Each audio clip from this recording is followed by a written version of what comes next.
How often do you say yes when you really feel no? It's hard to stand up for yourself, isn't it? And that's why today we're diving deep into the art and science of building a strong backbone that will allow you to finally assert yourself in your relationships, on the job, and in the world. My guest is none other than Dr. Sunita Sah. She's a physician, an award winning professor at Cornell University, and the author of Defy: The Power of No in a World That Demands Yes. Welcome, Dr. Sah. It's a pleasure to be here.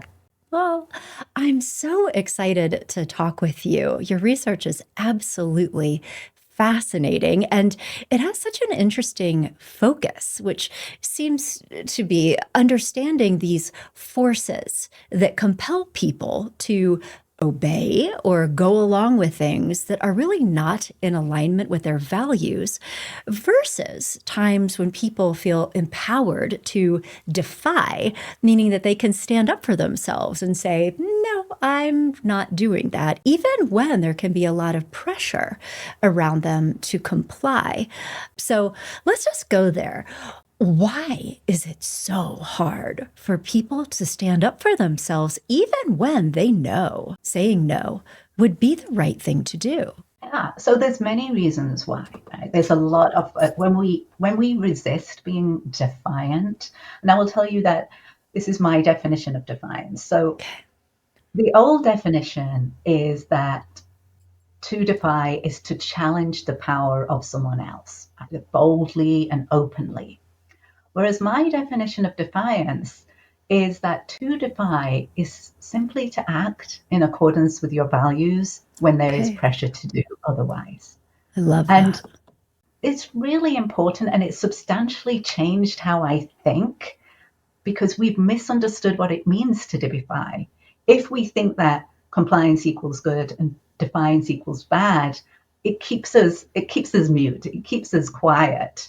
But if you reframe defiance as a proactive, positive force in society, because if you think about it, all our individual acts of dissent and consent build up to the society that we live in. And that's why we need to really be passionate about thinking about what are we consenting to?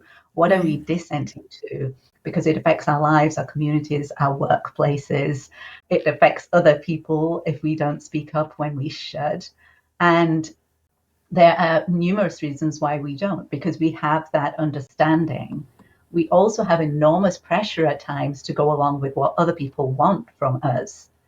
Another reason is that we don't understand exactly what compliance and defiance are. Hmm. And then the last reason is once we decide to defy, we often don't know how to do it. We don't know what the skill is, the practice is to get to the final no, right? We might feel some tension to begin with, but we don't know how to get from that to actually saying, no, this does not feel right for me, or Yeah. speaking up when you see something is wrong. Yeah.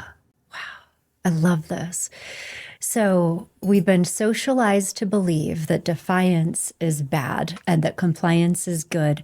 But with this new definition, if am saying this correctly, because it's just so beautiful, I think it bears repeating, that defiance is speaking up for your values. So, we're talking about insinuation, anxiety, and this apprehension that people feel when they could slash should defy, but they are apprehensive about the consequences to the relationship if they are. So if I defy my doctor, he's going to believe that I don't trust him. Or if I say something to my new colleagues right now, they are going to think less of me. This could damage my long term relationships. And so I'm also curious to know if in your research, if you have explored that at all, the actual consequences of defying in terms of their damage to relationships.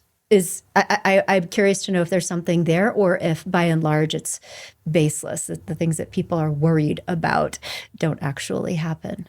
Yeah, so there are costs Hmm. for defiance, and often these things are very prominent in our mind because that's the thing that holds us back sometimes is thinking Yeah. about these costs. Like, oh, we're going to lose a relationship. Oh, we Hmm. might lose a job. We might lose our friends. And certainly at times, those costs are real. Yeah. But what people don't understand is that there's also costs for complying. Mm. Like if you continuously disregard your values, it affects us emotionally, spiritually, psychologically. It can have a toll on our health and well-being if we're constantly putting aside our values and going along with what other people want. So we need to think about both sides, and we do need to make an assessment of the costs and the consequences. Mhm. And the way that we can do that is think about, first of all, is this situation safe for me to defy? Mm. And then is it going to have positive impact? Yeah. And I always recommend asking those two questions before defying. But some people, the positive impact is not as important as just standing up for what they believe in. Mhm. But I do very much recommend looking for the most effective time to Mm. defy. So, what I'd love for you to talk about a little bit more, if it's okay, it was one of the things that I really appreciate about your research is that you have really tried to make it practical for people. And in your book, Defy the Power of Saying No in a World That Demands Yes, is that you're providing a blueprint of defiance for people who want to become more appropriately assertive in moments like this. And so you're breaking defiance down into 5 different steps. And then you also include some recommendations to put this into practice. And now, of course, people need to get the book, which comes out in January, to get all of the details. But is it possible just to give us a run through of some of these suggestions you have?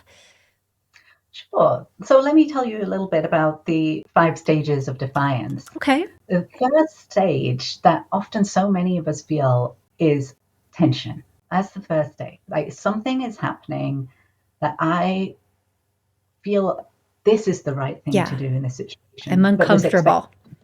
Yeah, I'm Mm-hmm. uncomfortable. But what we often do is that we don't acknowledge that. We might feel it, but we might feel some anxiety. We might feel insinuation anxiety.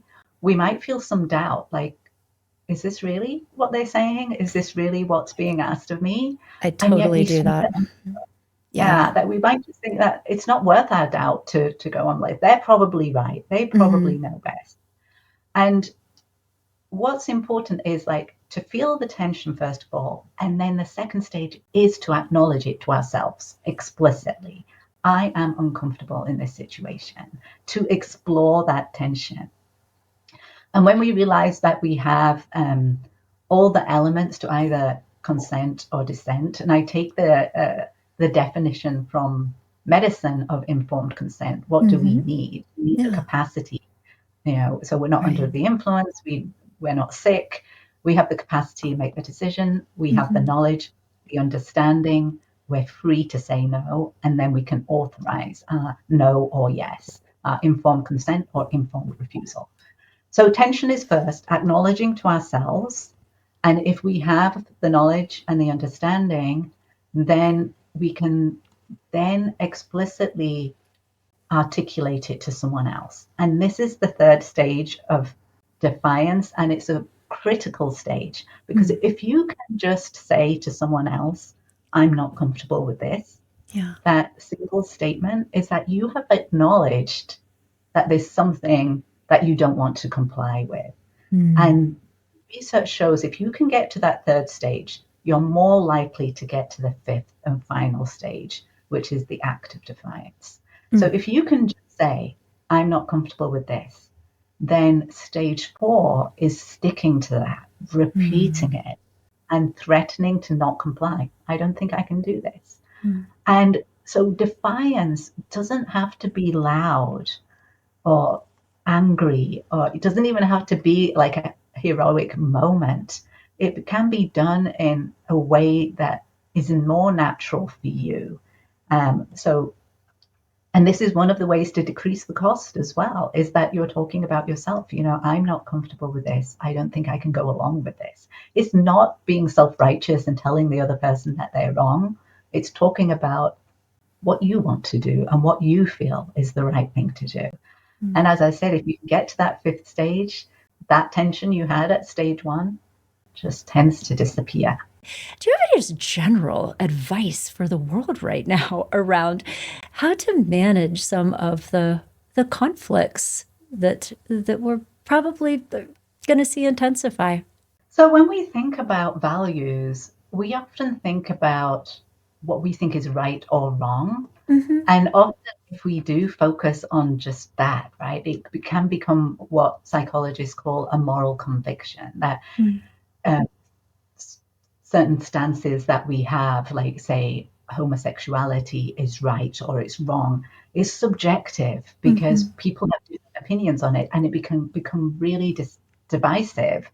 And that's what we're seeing right now in many parts of the country, that this is right, this is wrong, I'm right, you're wrong. Yeah. Whereas when I think about the most powerful way of thinking about values is to think about them in terms of how they inspire our day-to-day actions. Mm. Is integrity important to us? Is equality important to us? Is fairness? Is benevolence? How do we want to see the world that we want to create, and the society that we want to live in?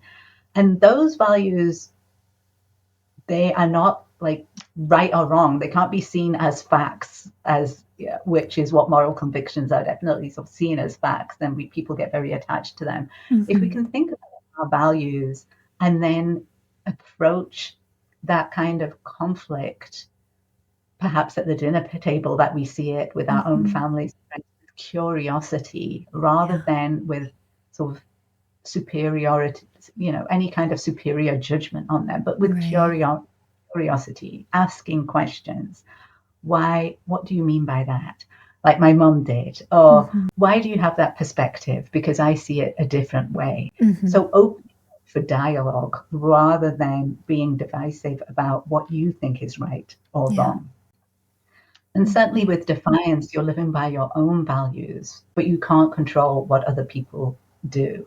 And so being in conversation, especially if it's someone close to you that you would like to be in conversation with, can be done without approaching them in an aggressive or Mm-hmm. confrontational way. By just simply asking questions, Yeah. you can bring a little bit of that closeness together again. Mm-hmm. So, Dr. Sunita Sah, wonderful conversation. Where can people learn more about you and your work? And of course, the book, Defy, The Power of Saying No in a World That Demands Yes. Where would they go? Sure. Well, you can go to my website, sunitasah.com, and the book is there from all places you can buy books. So you can Yeah. pre-order. It's out on January the 14th, 2025. You can also sign up for my newsletter, which is Defiant by Design, which is on Substack. So you can keep up to date with my latest research there and different strategies and information for professional and personal growth. And if you go to my website again, you'll see ways to connect with me on social media, on LinkedIn and Instagram. Excellent. Well, I will definitely personally be doing all of the above. And thank you so much just for spending this time with me today and sharing your wisdom and your knowledge with our community here at Love, Happiness, and Success. I really appreciate it.